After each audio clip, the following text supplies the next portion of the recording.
Bapak Ibu sekalian, saya berhenti dulu di sini supaya tidak terlampau banyak dan kebingungan kita mengamalkannya.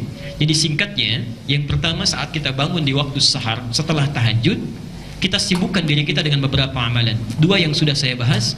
Satu, perbanyak istighfar kepada Allah, ingat dosa-dosa kita dengan seluruh rangkaian yang telah tadi saya sampaikan. Yang kedua, perbanyak doa, memohon kebaikan kepada Allah dari setiap persoalan yang kita bawa. Jangan hilangkan kesempatannya karena itu datang tiap malam ya.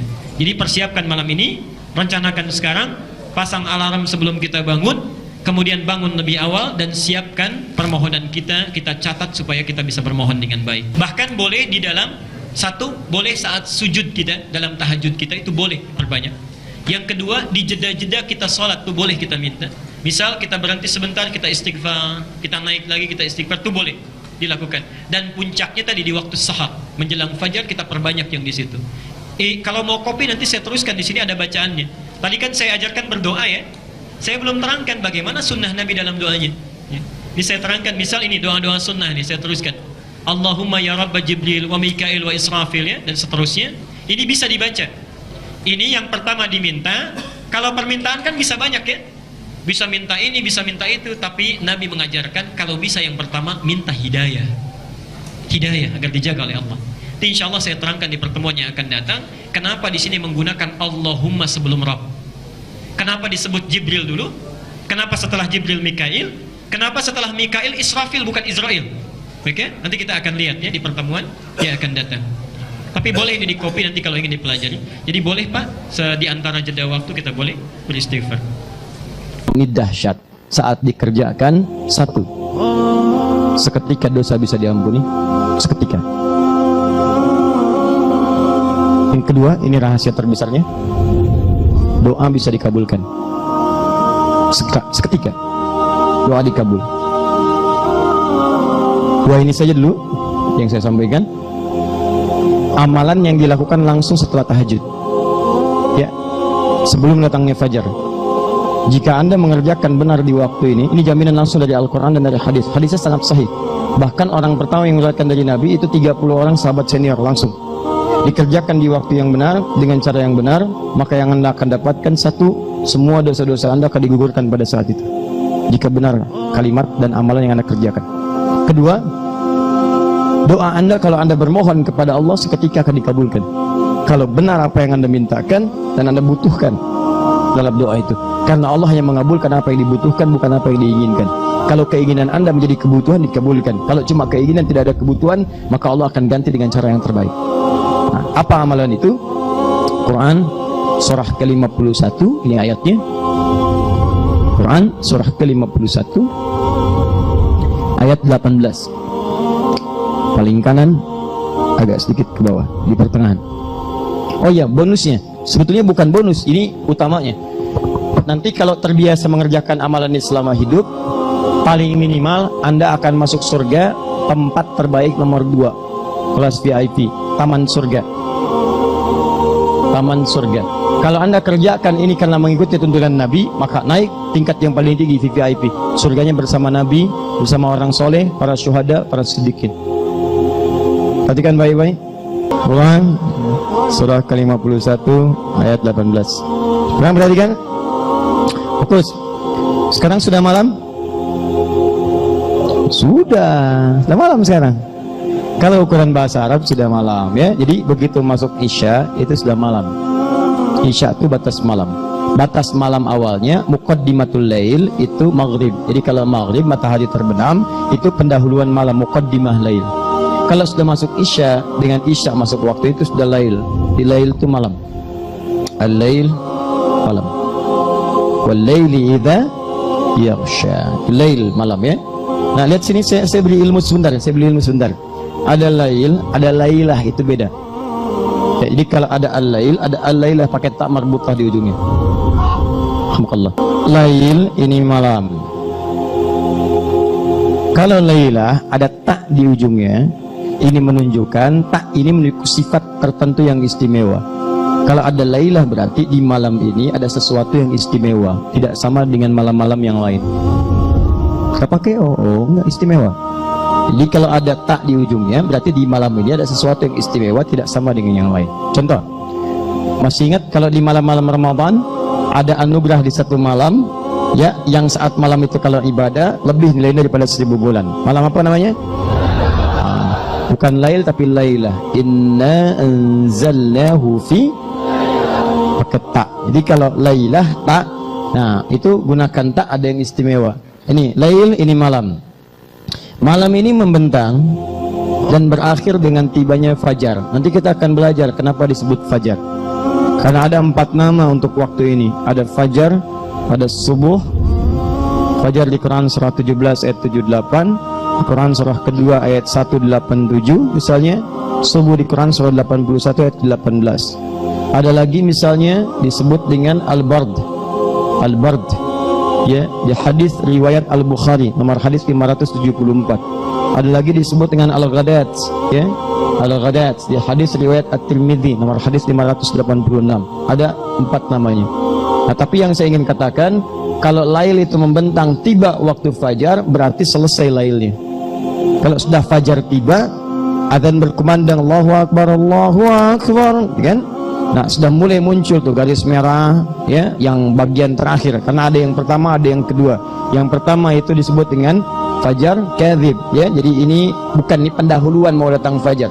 Yang kedua itu yang aslinya. Sekarang sudah ada jam, jadi tidak repot lagi melihat keluar.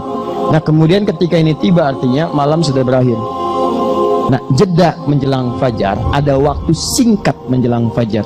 Kisaran 15 sampai kurang lebih 20 atau 30 menit. 15 sampai 30 menit. Ya. Nah, waktu ini namanya disebut dengan saharun, sin ha'ra. Ini waktu-waktu yang sangat istimewa. Jarang orang nih memanfaatkan amalan ini. Saharun. Jamaknya disebut dengan asharun, ashar. Ya. Kalau disebutkan ashar berarti peluangnya bukan cuma satu. Kalau malam ini nggak dapat, besok dapat. Besok nggak dapat, besoknya lagi dapat. Di sepanjang kita masih punya kehidupan, punya peluang meraihnya. Makanya waktu singkat menjelang fajar. Sekarang fajar jam berapa subuhnya? Ayo lihat sana, tuh lihat tuh. Oh, ada lihat. Oh ya, subuh 4.18 ya. Baik. Sekarang maghrib jam berapa? Lihat sini. Maghrib jam berapa? Baik ya. Penghuni surga Firdaus nggak tahu waktu sholat. Insya Allah tahu belakangan. Lihat sini, 4.18 fajarnya, 4.18. Nah, kurangi 15, 4/3. Kalau kurangi 30, jam 3 lewat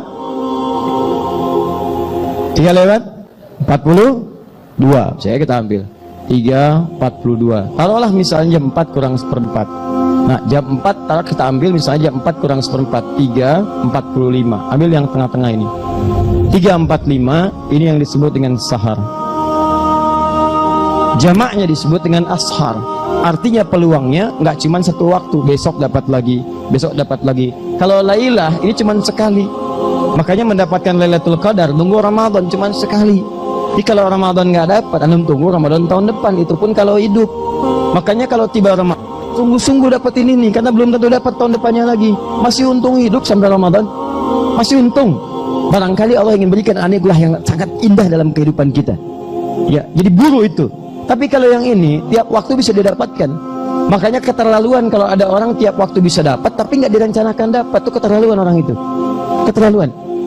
Karena itu bikin rencana sahar. Apa keistimewaan waktu sahar ini? Apa amalannya? Apa yang diberikan? Buka Quran surah ke-51 ayat 18. Lihat sini. Wabil ashari, pakai ba bukan fa. Ada fa, ada ba. Wafil ashar bisa. Tapi kenapa Al-Quran kemudian mengatakan firman Allah wabil ashari, pakai ba bukan fa. Ba itu menunjukkan sesuatu yang lekat. Kalau fa belum tentu ada dalam lekatan. Misal saya katakan saya sedang berada di masjid depan nih, teman telepon, begitu telepon orang Arab nanya, ya syahadi aina ant, anda di mana? Saya katakan anda fil masjid, anda di masjid sekarang, fil Aqabah, masjid Aqabah. Sedangkan saya di luar, tapi saya katakan saya di masjid, itu pakai fa, walaupun saya tidak masuk ke dalam, saya di area masjid, itu pakai fa. Tapi kalau saya katakan ana bil masjid al-an, bi pakai ba, orang paham. Kalau paham kaidah bahasa Arab, kalau sudah pakai ba berarti sudah masuk ke dalam masjid, dempet dengan masjidnya, menyatu dengan masjid. Maka di sini kalimatnya tidak menggunakan fa, tapi pakai ba, wabil ashar. Seakan-akan Allah yang katakan, hei, kalau sudah tiba waktu sahar itu, dempet tuh, tempel waktu itu, dekati waktunya, jangan jauh-jauh. Ini Anda dipanggil 4.18 subuhan, 3.45 bangun tuh, siapin. Bahkan ada jam 3 udah tahajud, siapin, buru nih, tempel. Karena nanti ada yang tahajud tapi nggak nempel waktu ini. Dia udah deket ke sini, udah deket nih, 3.40 selesai tahajud, udah deket-deket ke sini, tapi dia abaikan waktu ini, dia nggak nempel padahal sudah deket di sini. Tiduran lagi, masya Allah, bangun jam 8:14, subuh 4.18. Nah, tapi kalau pakai ba, selesai 3.40 istirahat sebentar, jeda, silahkan. 3.45 mulai tempel waktu ini, dekati. Ba'ul musahabah, jadikan sahabat dengan sahar. Ba'ul ilsaq, tempel dekat, jangan sampai hilang peluangnya dari Anda pada saat itu. Tempel dia. Bagaimana cara menempelnya? Hum yastaghfirun, amalannya mereka banyak beristighfar di waktu ini. Nggak ada banyak amalan, cuma satu, istighfar.